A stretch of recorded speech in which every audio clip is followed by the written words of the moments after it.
ఎప్పుడైనా సరే నిమ్మకాయ పులిహోర మీ చేత్తో ఎదుటి వాళ్ళకి పంచిపెడితే డబ్బుపరమైన కష్టాలన్నీ తొలగిపోతాయి.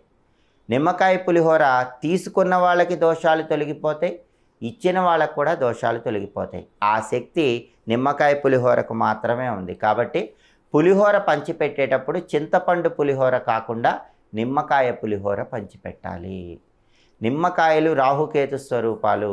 నిమ్మకాయలకి సమస్త దోషాలను తొలగింపజేసే శక్తి ఉంది. కాబట్టి బాగా డబ్బు పరంగా చిన్న కష్టాలు వచ్చినా పెద్ద కష్టాలు వచ్చినా మీ జన్మ నక్షత్రం ఉన్న రోజు, లేదా మీ నామ నక్షత్రం ఉన్న రోజు, లేదా మీరు పుట్టిన తిథి ఉన్న రోజు మీ చేత్తో 11 మందికి నిమ్మకాయ పులిహోర పంచిపెట్టండి.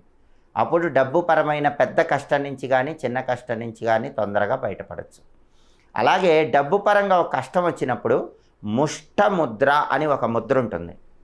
ఆ ముద్ర ఏంటంటే మీ కుడి చేయి